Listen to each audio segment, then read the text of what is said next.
Hey, what's going on, everyone? Welcome to another episode of About Abroad, where it's my job to introduce you to people who have built amazing lives for themselves in various foreign corners of the globe. We're talking with expats and thought leaders about moving abroad, remote work, visas, and all the fun and practical knowledge that you need to know to follow in their footsteps. If you've ever dreamed of making a life for yourself overseas, maybe working remotely or embracing long-term travel, retiring or studying abroad, or even just taking a peek inside life beyond your borders, you've landed in the right place.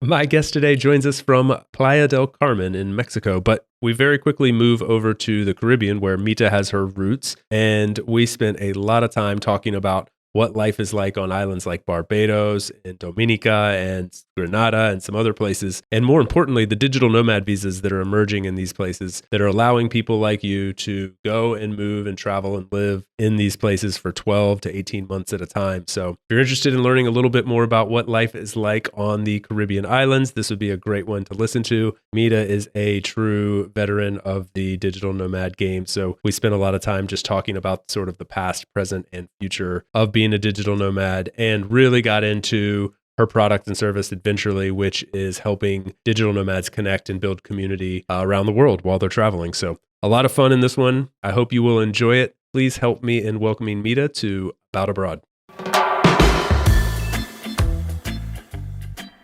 Mita, welcome to About Abroad. How's it going today? Wonderful. Thank you for having me. You're welcome. I feel like this has been a really long time coming. I don't know if that's just me, but to me, it feels like we've known each other for a long time, and like we're finally meeting, quote unquote, face to face today. Yes, I fully agree. Yeah, I think it's funny how like we can kind of become acquaintances or friends in the like digital nomad world. This like there's a community out there, which I think we'll get into. You've kind of helped form in a lot of ways in a lot of different parts of the world. So first of all, yeah, thank you for doing that. It feels like you've been a part of the reason why we might have that kind of like already standing connection. Oh, no, thank you. I've been a big admirer of your work and, building the community and speaking the praises of community on your. Awesome. Well, mutual respect established. That's very exciting. So where do we find you today? You're like a bona fide digital nomad. I don't know. I can't keep track of where you are in the world. So where are you as of today? As of today, I'm in Playa del Carmen, Mexico. As of tomorrow, I'll be in Austin, Texas for South by Southwest, which I'm very excited about. All right. How'd you end up landing there? Any particular reason? Okay, I'm just going to give the real reason. Yeah. Level with us. It's just me and you. I was in Mexico City in 2017 and I went on a date with a guy and he was telling me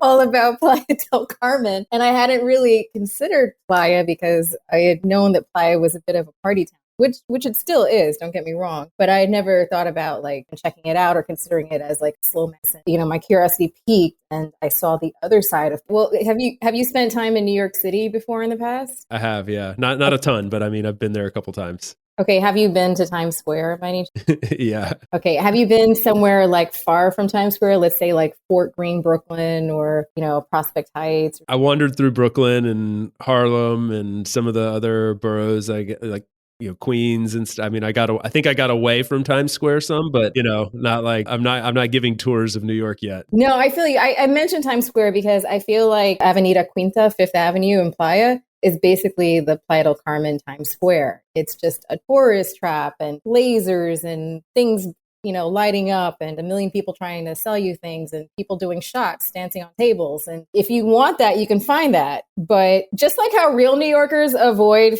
Times Square like the plague, I think the Playenses, that's what you call yourself if you've been here, we avoid Fifth Avenue. We have our spaces. I love it. That's always a cool thing when you can like discover the reality behind the sort of facade of these tourist traps, and you find that there's like a lot of depth there a lot of times. Yeah. And I was pleasantly surprised. Also, it kind of goes back to me being a New Yorker. As a New Yorker, I like walkable cities. And so even though there's a lot of hype around Tulum has all the aesthetics, and it's very hipster, and the Tuluminati is there, I prefer Playa because it's a bit more walkable. There is a very vibrant. Yeah, that's cool. I didn't actually really realize that. I don't think that there was like a big digital nomad community in Playa. That's because I think there is that like stereotype that Tulum's the spot, and they're just close enough to where like you wouldn't think there'd be like both, like oh they're just like neighbors. So digital nomads would pick one or the other. But that's cool to know that Playa has its own scene in that way. I think Playa, granted, I haven't been able to travel as much in the past year because of COVID, but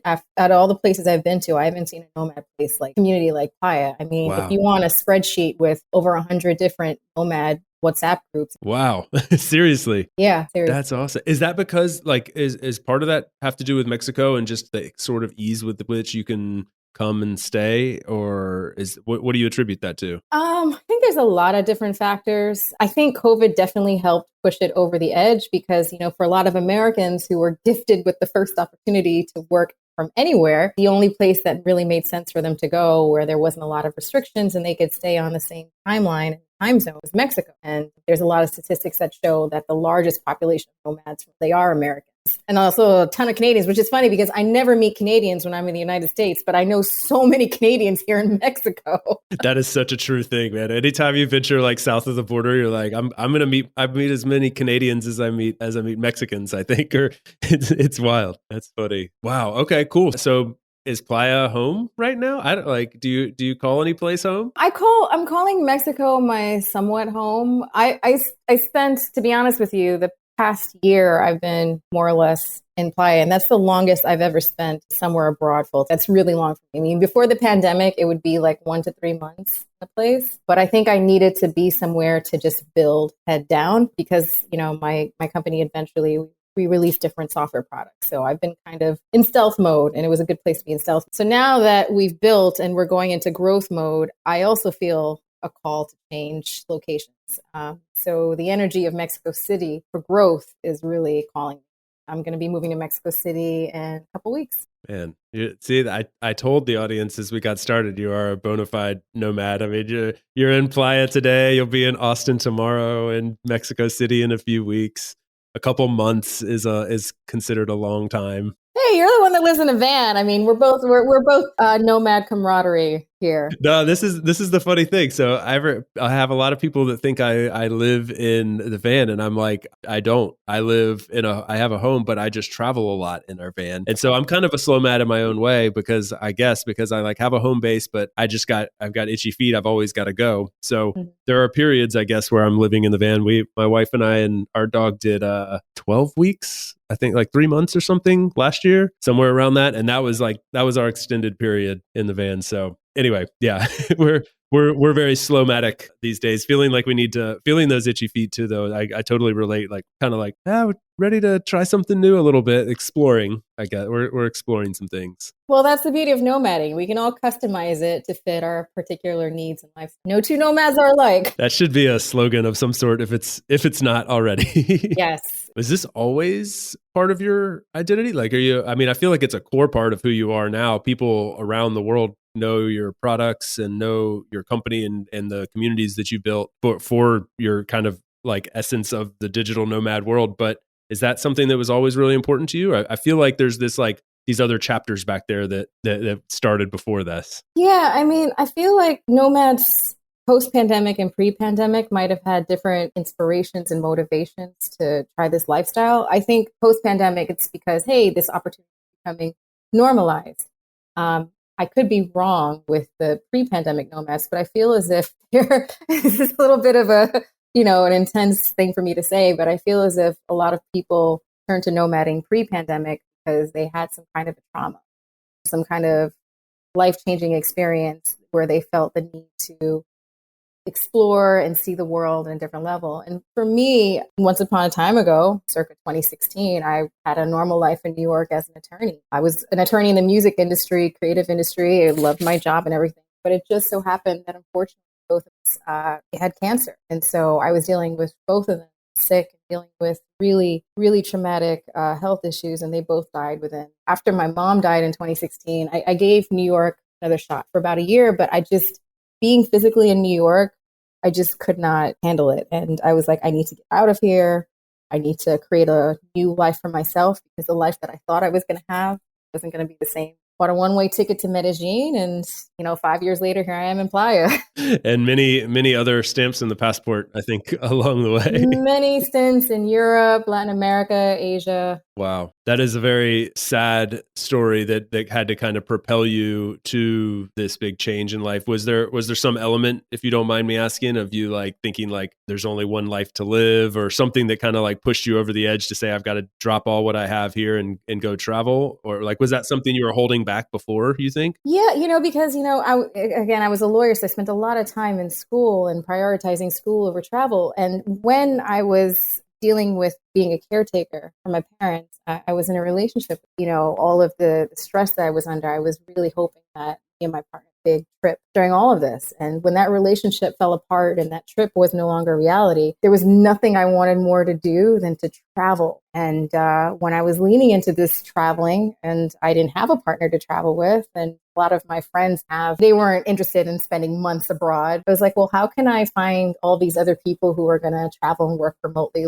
And there were Facebook groups, and some of those were cool, but I was like, I think there needs to be an app for that. And I'm going to try to make that with Adventurely. Well, now you've done it, which is wild to think. Like, there's not really a whole lot of connection from like being an attorney in the music industry to creating digital nomad software community products. Like, I don't know how you connect those dots, but you did. Yeah, it is what it is. And I felt really passionate about it. Like when I decided, okay, I'm going to start traveling, because you know what, my whole life as I knew it is gone, and I want to create a new life, and I want to travel, and I'm seeing more people doing this. And when I got my taste of it, I was like, I think this is going to be I feel it. Like, I felt it. And it was a sort of thing where it was like, I can't go to sleep because I have to work on this product, because I know that this is going to be the norm. And I kept telling people, and a lot of people were like, oh, that's crazy. Why would people go work abroad and live that way? Why would they do that? And to be honest with you, it was a lot of trying to convince people that this is the way, people who aren't in this. But since the pandemic, I want to say maybe the top of last year of 2021, where people were like, oh, I get it now. Yeah, those people that were naysaying it before, obviously, they're like the kind of, like, normally the people that I've met in my life that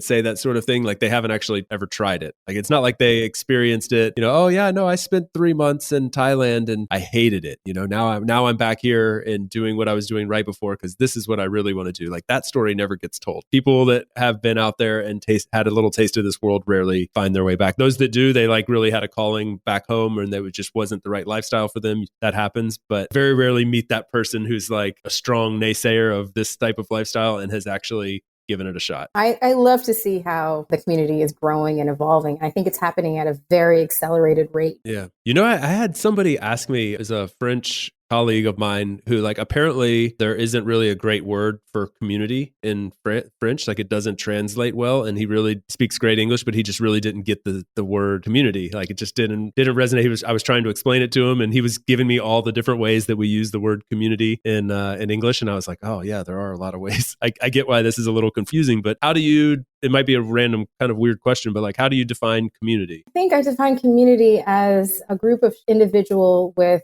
like-minded goals and needs. And, there's so many different communities involved, professionally, as a traveler. I think that's the most simplest, but there are many different ways. Yeah, it is. It's a broad term. I mean, yours, the way you said it really resonates with me. The way I tried to describe it to him is almost identical. Like, when you have a community, you have people who share a certain set of values or interests around an idea or topic. And so in the digital nomad community that you're a kind of a leader in, I think in that community, you have people who are, very interested in exploring other cultures and trying new things and living in new places. Some of them are interested in like full-time travel. Some of them are very interested in being an expat and like really settling down in a place, but they're sort of united around this need to explore the world and to be immersed in other cultures. Yeah. And the one thing that I wish the travel industry understood, because the travel industry is still like so early in wrapping their head around digital nomadism as a mainstream thing. I think they should be throwing all of their time and effort into, is that community. I think is such a core part of this, because it's not like I'm going to a resort for a week, and I can go to like the resort happy hour and meet some other people there. It's like I've left my community of friends that I've known for years and years, and I need to start from scratch community in the place that I'm going to live in for several months or to a year. And I think one of the biggest draws is knowing that there's a community in a new place that I want to go to, so that when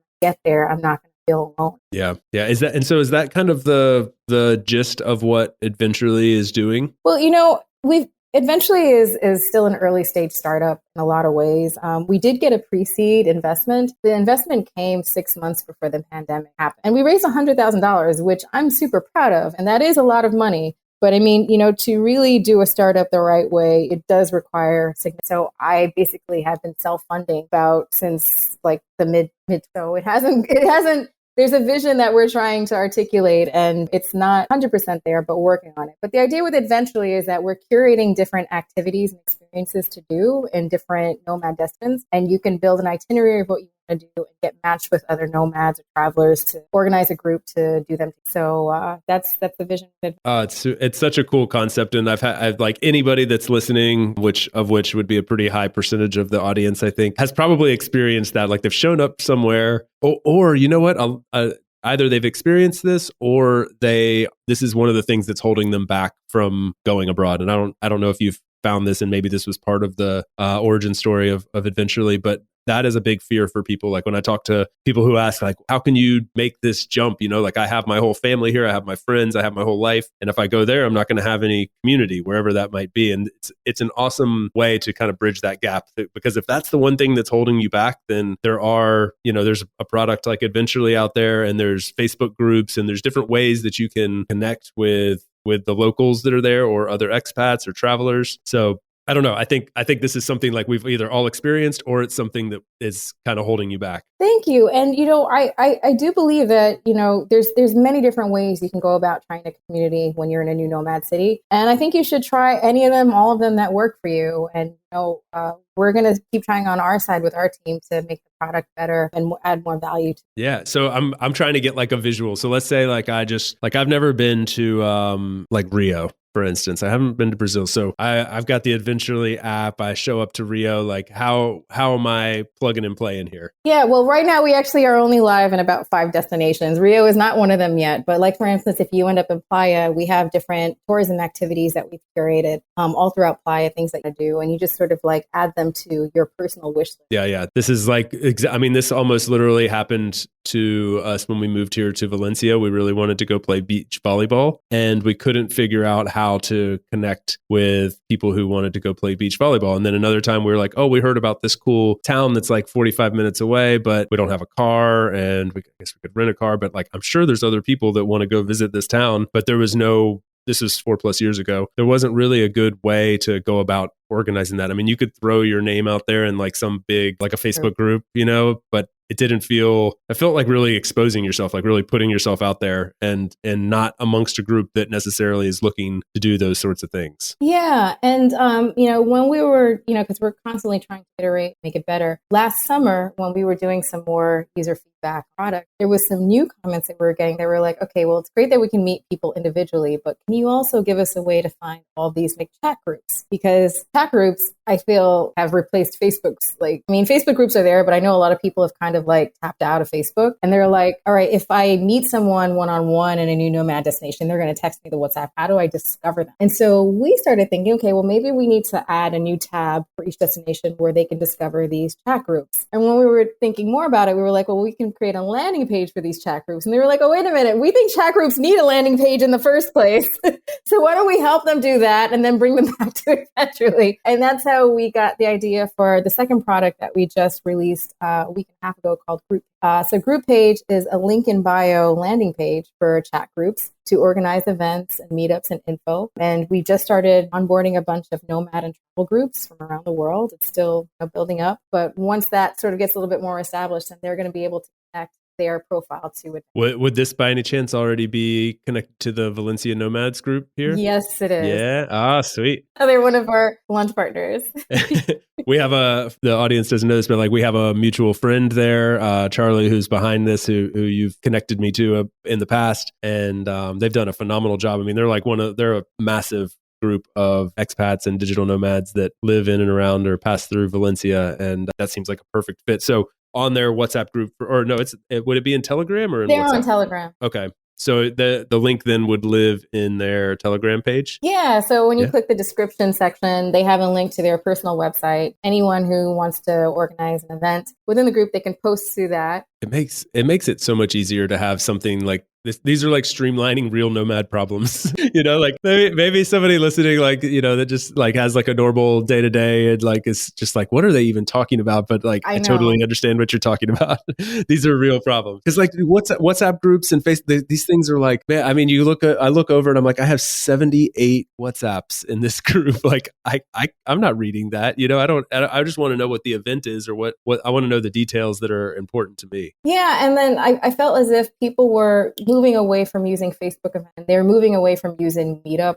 Just like, how do we turn this WhatsApp group that's supposed to be a meetup group for people into a real meetup group? So that's what the group page software. I was just thinking back to, I'm always kind of like interested in the origin stories of products and services and stuff. So I know a little bit about this, but just a little bit. So this is like a genuine question. You at one point were starting communities in the Caribbean islands somewhere. And I'm going to just stop right there and say, can you fill in the blanks for me? Because I'm wondering how I'm imagining these things are connected. And I know that's kind of like a part of your story is this time that you spent in the Caribbean and your roots there. And so I would love to hear a little bit more about that. Sure. So just to backtrack, I was born and raised in the United States to immigrant. My mom was from Ghana, my dad was from Grenada. And it wasn't until 2019 that I was like, you know what, I should probably get my dual. So I'm a dual citizen of Grenada. And an interesting thing about the Caribbean is that many islands in the Caribbean, they're a part of like a conglomerate, kind of like the EU. And it's called CARIC, so there's a bit of parity between islands. So the thing that happened with Eventually Story is that like our growth has had the challenge of dealing with COVID. So again, 6 months in the pandemic, right after we getting our funding, there's a pandemic. Couldn't travel anywhere. I was also getting a lot of really harsh feedback from folks. We're still trying to do social media posts in like early 2020, mid 2020. People were like, how could you even talk about travel right now? And so that was, and a lot of people were like, you should just shut it down right now because travel is gone forever. And, people are really sensitive about anything regarding travel. And so I was like, all right, we need to take time out for these first few months of 2020. And Mexico, I had left Mexico because my remaining family was like, you need to come back to the States because who knows what's. So I flew back to the United States in March of 2020. And after like a few months, I think it was 4 months of being in the US, I was like, I gotta get back on the road. I can't do this anymore. And, it was really my sister. My sister talked me out of going to Mexico. But Barbados decided to launch the first real readily available digital nomad visa. I know that a couple of other countries had talked about it and meandered about it, but Barbados was like, hey, it's ready. And this was, I want to say, like July of 2020. And I didn't actually need the Nomad visa because of my dual citizenship to another Caribbean country. It made it easier. But I was like, you know what? I think they're going to start building a Nomad community down there. And I want to see what it's like. So I went down to Barbados. Now, Barbados blew my mind because, first of all, Barbados does not even have one hostel. I'm not somebody who normally stays in hostels anymore. I prefer Airbnbs or whatever. But there's such a high-end travel country that they don't even have one hostel there. So there's no crazy teenager party scene. I mean, the traveler demographic that typically goes to Barbados, they're going to a high-end hotel on a golf or they're going on a yacht party. It's very bougie. And the people who are coming down to Barbados, I feel as if majority of them were first-time nomaders. And a lot of them were families. I had never seen so many wealthy families coming down with the 2 kids, the dog. They're going to rent out a house for a year because that's what the Barbados Nomad visa was. It was like you could stay up to a year. And while I was kind of eventually needed to sort of hit a pause for a minute because of all the new COVID stuff happening and everything, I was like, well, I can still build community down here in Barbados. So I created a WhatsApp group. That's how you define community, actually. Sorry, I led my French friend astray. It's just a WhatsApp group. So the WhatsApp group, it ended up becoming the most engaged WhatsApp group. There were a few that it spun off, of course. It was one of those things where it spun off like, 20 other WhatsApp groups, but we were the main ones. It was called Bayesian Nomad Social, and it was for organizing things to go and meet up. But I would also personally organize a couple of events. So I organized like a co-work social day where we co-worked to a happy hour.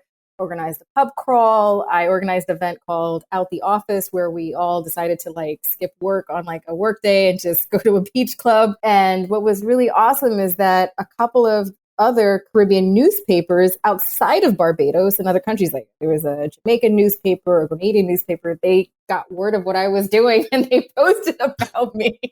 And I'm like, what? He's like, I'm blowing up. I didn't even mean to. It was nice for me to see that. It was something that I really, because I was a bit shattered at the moment because I was like, shit, we just got in our funding for eventually, and now we're dealing with this COVID, but at least I'm still nurtured. So I did 6 months in Barbados, and right around the time when I was leaving the country of Dominica, a neighboring Caribbean country, they were like, hey, we read about what you were doing in Barbados, and we think that what you're doing and what Eventually is doing could be a nice Dominica for our Nomad visa. So we partnered up to offer some Dominica experiences on it eventually. And for some— Man, that is crazy how things happen like that, right? We'll be right back to the show after a quick break for a note from our sponsor. This season is brought to you by my good friends over at Insured Nomads. They're the absolute best in the business when it comes to providing health, travel, and medical insurance for nomads, expats, and really just all forms of world travelers. I know insurance is often something that's overlooked when we're fantasizing about traveling the world, but it's absolutely necessity that we address this because often the policy you have in your home country isn't going to cover you while you're abroad. And it's also a requirement, as a lot of people may not realize, to actually buy private travel or expat insurance, as it's called sometimes, to obtain a visa or even enter certain countries. So fortunately, there are companies like Insured Nomads to help us with this. Not only do they have excellent coverage and great prices, but they're also providing a first-class experience with additional perks and best-in-class technology via their app. It's an amazing experience. I can't recommend it enough. Now, this is a company that was built by world travelers for world travelers. So they know what it's like to find yourself in a difficult medical situation abroad, and they want to keep you from having that same bad experience. So the next time you're planning a trip abroad, whether it's for a week or a lifetime, check out Insured Nomads via the link in the show notes.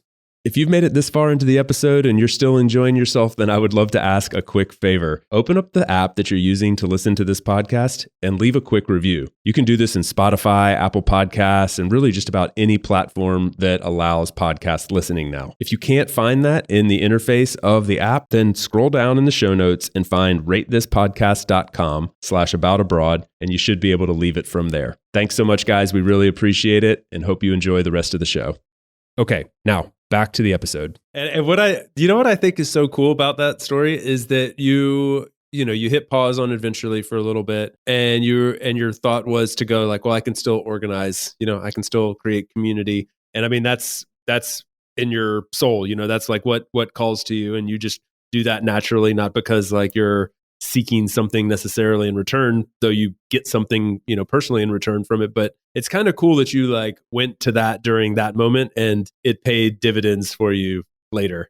Yeah, well, I felt as if there was, what really excited me about Barbados was that it was a clean slate. Because, so many of the nomad communities, if you're talking about Bali, or you're talking about Playa, or you're talking about Medellin, they already have platform of community that was sort of created through serendipity. So this one was purposely being created from the ground up. And I felt as if I had a lot of value to add because I had been doing this before the pandemic. And I'm also wearing the hat of an American and someone from the Caribbean who can sort of translate those. I'm glad it resonated. That's super cool. I never thought about the demographic of the digital nomad in Barbados. like that's a funny thing. I mean, because this is sort of a phenomenon, right? Like this is the changing landscape. It's no longer like hippie backpackers going through and sleeping at hostels. It's wealthy families coming with the kids and the dog and looking for like the entire experience. And that can be a digital nomad these days. Yeah, like renting the house with the pool and everyone has a golf membership. Like it gave me a really interesting peek into what I think the future of nomading is going to look like. Is that what to expect, you think? I mean, is there another iteration of this when you think about the future of digital nomading? I think it's going to look a lot more like that, if I'm being honest. Because I think also a lot of companies are going to lean into the idea of company retreats. And, there are going to be companies that are creating, living spaces that can be more flexible and formalized rather than a nomad trying to hack this on their own, find an Airbnb or a good deal on booking.com to try to make this work themselves. So I think the process is going to be more formalized, and the type of nomad they're going to look for the nomad that forward these experiences on because it can. Yeah. It's very interesting to think about how that changes the landscape of like everything, like and mostly in good ways, I think. But I mean, I I guess there's a little side of me, maybe. I'm thinking through this as I'm saying it, so maybe I'll butcher the thought, but like there's a little part of you that like hates to see, like there used to be some sacrifice in it. Like maybe you and I feel like we made some sacrifices to have this opportunity to travel. And it's like the old man, like, you don't know how good you got it, kind of thing. It's like back in my day, we had to give up our jobs to be able to live in the other side of the world. But I think there is something when something just becomes like so easily accessible, maybe you feel like it loses a little bit of the authenticity, or I don't know if it makes any sense. It does. It totally does. It's kind of like, it's new communities. Like if you think about a community like Burning Man, or you think about, a lot of festivals where people are like, oh, well, when this started, it was like this. Yeah. And now it's like a completely different thing. And so I think the people who were there when it started, our perception is different. But what blows my mind is that these new people coming in, they're saying a lot of the stuff that we said. And we're looking at them like, how can you be feeling this when it was a completely different, but they're still feeling those same things. But I get what you're saying. Yeah. I mean, it's all about your vantage point and like where you're coming from. And for me now, it just seems so easy. Like even just 3 years ago, like digital nomad visas just pretty much didn't exist. I mean, there were a couple that sort of allowed that, but like it just wasn't really a thing. So you really had to like finagle this if you didn't have a dual passport, or if you weren't like, married to somebody from another country. Like figuring out how to stay in another country was pretty challenging. And I'm a huge advocate for the fact countries are offering these visas now. I absolutely love it and want to promote it as much as possible. It's like kind of amazing that it's just transitioned so fast. And I do sort of feel like, wow, it's really pretty easy. Like now I feel like there's just like tons of options, and that's great for everybody. So I don't know. It's fascinating how quickly it's changed. Yeah, it is. But there was this sort of like, it's still special, but it was special for us in a different way when we were doing this. That's it. It was like super, well, it was because it was like really especially unique, maybe. Like I remember very specifically about 6 or 7 years ago, we came through Spain we were down in the south of Spain in the Costa del Sol area, which is, if for anybody that hasn't spent any time there, it's kind of like Little Britain. It's like where the British come to have their holidays and stuff. So we were in a little Spanish village, but it was basically like we just heard people speaking with Irish accents and British accents and stuff. And we were like literally the only Americans. And it was so weird to people that we were there. Like they were all like, why are you here? And like how are you here for so long? Like it'd be one thing if you came for a week or something, but like you're in this random little village. Why? And you're here for 3 months. Like it doesn't make sense. And there was something kind of fun about that, like you had a lot of fun, like meeting people and kind of describing the story. And I feel like maybe a little bit of that. Yeah. And I guess, these things have checks and balances. So the other issue that's coming up now is, Western American gentrification. I was on a short trip to Mexico City a couple of weeks ago in the areas of like Roma and Condesa, where a lot of expats and nomads go, and I heard English everywhere. Like it was just I heard conversations were like, oh, when I get back to LA, blah, blah, blah. Yeah, that's a shame. Like because that over a prolonged period of time, like kind of like the true culture of that area will fade on some level. I have like a really nerdy, I don't know if it's a digital nomad thing or something, but I have this really nerdy thing. Like I'm really afraid of like when, like I'm here in Europe and I hear English being spoken all around me, right? Like people got Dutch friends and Spanish friends and Portuguese friends, and German friends, Russian friends, and everybody, and they all speak English. And I've got this like fear that like, oh no, eventually it's just going to be English. And I don't want that. I love the languages and like the way, like one of the things I love about Europe is that you can just bounce from country to country and you hear a different language, and they have food and a different culture, different way you dress, and it's all so compact and close. And I don't want to see any of that erode. So that sticks with me. I agree. I mean, I definitely enjoy also the challenge of just sort of being put into this like blender of a new place. Like I like being culturally challenged. So I guess that's another thing on a personal level that aside from the gentrification, it's like, well, I'm not going to be as challenged maybe. I had an American friend that was living in, he had lived in like a couple different countries. His company actually moved him around. He's from the US, but had lived abroad for a while and then came back to the US, and he was living like a really good life in the Bay Area. And, for all like on the surface, everything seemed great. We were talking one day and he was like, I'm so bored because it's so easy. He's like, I need my life to be challenging. Like I need to go to the grocery store and not know how to say avocado or something, like I crave that. And I totally resonated with that feeling. There's something fun about that challenge. And that actually brings up another point that I try to tell people, and a lot of people don't believe me. And I'd be curious your opinion on this. I think that a lot of people who are real digital nomads and they are working and they're doing this for years and making it work, like they're people who are typically on top of their shit. And they're usually like not afraid to, meet those ambitions. And so if an employer is worried, hey, somebody's been in a digital nomad, they're going to goof. I'm like, to make this lifestyle work, you have to work. You have to be on top of things. You have to be a go-getter because you can't just sort of be passive about it, or else you're going to be broke. You're going to lose your job or your client if you work for yourself. And that's no bueno if you're in another country. Yeah. I actually love telling people that like I actually got my job at Doist, at least in part to having been a digital nomad before. And that didn't have anything to do with the company being a fully remote company. It had to do with the fact that our CMO hired me because she was like, she loved this story that I told her about how I traveled around the world with my dog and how that meant like to keep working, to figure out how to transport a dog across multiple countries, all the paperwork, all the details, all that went with that. And the kind of like tenacity that it takes to do that. She was like, I was impressed by that. So that's kind of why you got the job. And I was like, not my skills, nope, not so much. Yeah, it's true. It's funny. I mean, it does take a lot and it takes some investment. And it is cool to see though that like these visas are emerging. And so you can kind of speak, would it be fair to say you could sort of speak a little bit to the two that you've had a bit of experience with? Sort of. I mean, the thing is that I didn't need, even though I was in Barbados for a long time, and even though I partnered with Dominica for helping them to get the word out about their Nomad visa, I never actually needed the Nomad visa because I have my Grenadian passport. And we're all a part of this Caribbean CARICOM, this sort of a community if you're a passport holder. So I can't necessarily speak to the visa process because I didn't go through it. But we're going to do a whole nother episode on Dominica in a couple weeks. So those of you interested in that place, I mean, maybe we can just preface it a little bit. But I mean, this place is like known for its natural beauty and just unbelievable landscapes and beaches. And I don't know, maybe you can speak to it more than I can. But I'm excited to have that episode in a couple weeks. Yeah, Dominica is considered one of the most rugged natural beauty places in the Caribbean, and I find it very interesting that they saw the opportunity. But what's interesting is that it's only an hour flight from Barbados. So if a nomad and I think it's good. Like I like to be very strategic about where I'm nomading so that I can go somewhere else very easily that makes sense. And so if you can easily oscillate between Dominica and Barbados. That doesn't sound terrible.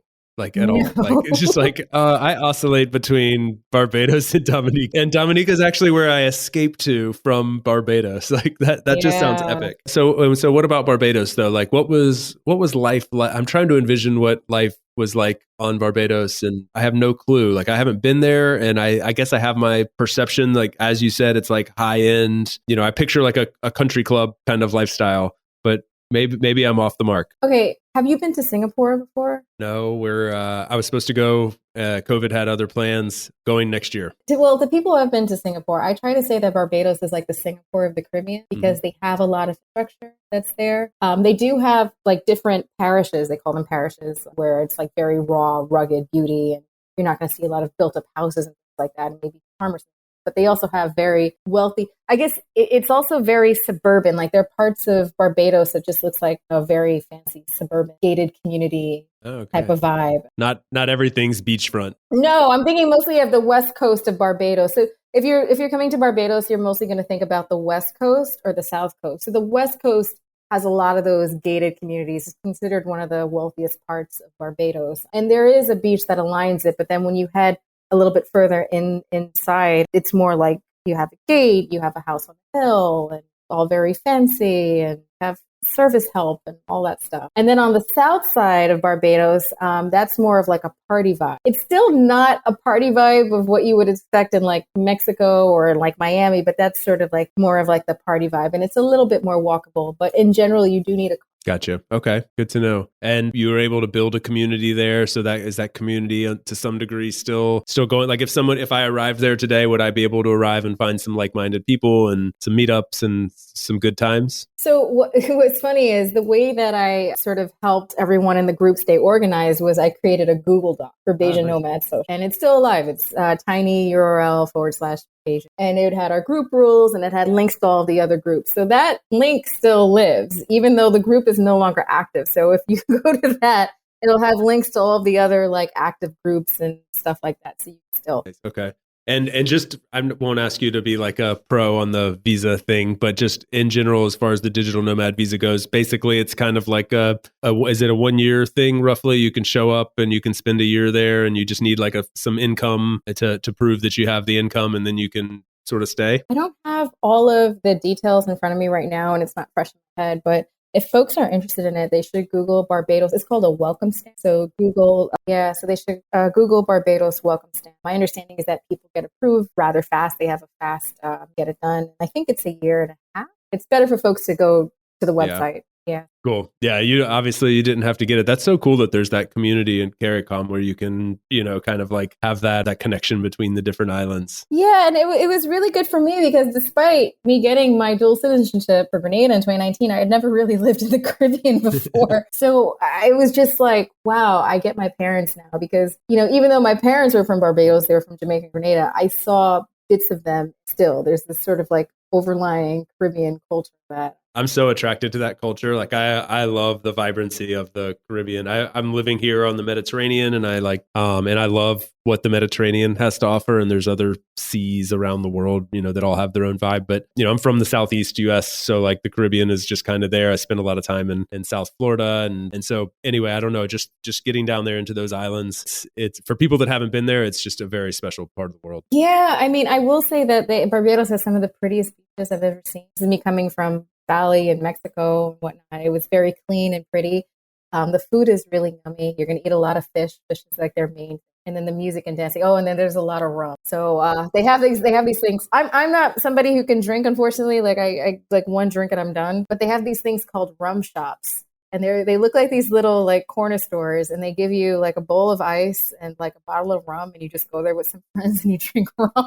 I love the simplicity of that. That's amazing. But don't get me wrong. Then they have like the very high end restaurants and reservations and the blah blah blah scene too. Yeah. So you can get both. You can definitely get both. I love it. And how about Grenada? Have you spent much time there? I haven't been to Grenada since 2005. That was a very, very long time ago. I don't think that Grenada would be an ideal place for digital nomads. I mean, anywhere can be a place for digital nomads. Right. I don't really see it functioning because the infrastructure is just not there. And so much of Grenada is actually on a hill. The reason why they call it Grenada actually is because when the Spanish colonizers were passing by it, they saw the mountains, they started saying Granada. There's like, oh, Granada. And then the French took over Grenada and they called it Grenade. And then when the British were the last people to take over Grenada, they combined what the Spanish were saying with Grenada and the French Grenade, and they called it. They had all these countries passing around islands as if they're their own. Yeah, I mean, it's like it's been 2005 the last time I've been there, but I just imagine that it would be very hard to get a lot of day-to-day things done in Grenada. I'm sure they do get all these things done, but Grenada is known again for being a very high-end resort sort of place. Couples will go there for like their honeymoon. I don't know if it's suited well for. Gotcha. Good to know. Well, you mentioned like we'll kind of like wrap it up on this, but I'm just curious, as a seasoned digital nomad, for a lot of the people that are listening that are wannabe digital nomads, what are some other places around the world that really call to you that would be like an easy, I don't know if easy is the right word, but might be like a nice way to get your, dip your toe in the digital nomad world? I actually was a fan of Madrid. I spent for a long time, I was stuck between Madrid or Mexico City. And what I loved about Madrid is that you could also get to Barcelona and so many other parts of Spain. You go to the south of Spain very easily. And I think coming from States, Madrid is a functioning city. You'll have a lot of co-working spaces and things like that. You have a vibrant nomad community. And I think it's a very easy, if you like that and then you want some more warm weather, you can head towards Valencia, you can towards Barcelona, do that. One place that I really love that held a special place in my heart is I nomaded in Odessa, and I was there in the wintertime, and it was beautiful. And I'm somebody, I have Caribbean blood, so this cold weather thing doesn't really resonate with me, but I thought that Odessa looked absolutely beautiful, covered in snow, and I was able to go out by the sea and see what that looked like. So I'm a bit crushed right now by what's happening for many reasons. I mean, my personal love of there is very small on the list of priorities. That was also very. Wow. Yeah, that's the first time that's popped up on this show. And yeah, it's very, very timely, obviously, with what's going on there. We're all kind of watching terrified at a distance. And I know many of the connections that you and I share, and sounds like you have, people that we know living within the borders of Ukraine and just really hoping for the best for them. And then one other place I really loved, I spent some time in Croatia. I was down in Split for a while. It was just so pretty. It was pretty and it wasn't commercialized. Now, granted, this was about 3 years ago, so it's been a while. But it was just so pretty and great wine, great olive oil. Like I just wanted to buy a bunch of bread and just keep dipping all the bread in the olive oil to eat there, and just beautiful sights. We share some similar passions there, I think, because I'm all about that. I'm like, yeah, sit me on the coastline of the Mediterranean or the Adriatic there, and give me some a glass of wine and some bread and cheese. I'm pretty happy. Yes. So I hope at some point in the summer to make it over to Europe. Awesome. Well, I hope we'll cross paths in real life. Then there's a chance I may be spending a couple months in Croatia, actually. So. Maybe we'll see each other there, but yeah, Mita, this was awesome. Thank you so much. We'll kind of wrap it up there. I don't know if you have anything you want to leave the audience with. We're going to put all the links to all your products and your social media handles in the show notes, but I think it'd be great to go ahead and mention those, and then anything else you want to tell us that maybe we didn't get to is good time to plug it as well. Yeah. Again, so I'm the founder of Eventually. We create software that community. Check out our flagship app, Eventually, at eventually.app, and then check out our new product, Group Page, grouppage.app. It's the software that helps meetups and check. Awesome. Yeah, again, those links are in the show notes, so go ahead and click on those, give them a follow, check it out, especially for those of you wanting to venture beyond your borders. This is how you can connect with other like-minded folks. So, Mita, thank you so much. It was great to finally meet you. I really enjoyed chatting. I learned a ton. Thank you, Chase, and thanks, everyone. Thanks for tuning in today from wherever you are in the world. Once again, I'm Chase, and this has been another episode of About Abroad. For those of you wondering how you can best support the show, I have made it super simple for you. Just go over to the show notes of the episode that you just finished listening to and click on one of the two following links. aboutabroad.com/newsletter to get our monthly newsletter, no spam, guaranteed, or ratethispodcast.com/aboutabroad, where you can quickly and easily leave a review for the show. It's not just important to me, it also helps more wanderers just like you find us. Finally, don't forget to subscribe on your podcast platform of choice, and we will see you again next week. Thanks again. Hasta luego, amigos.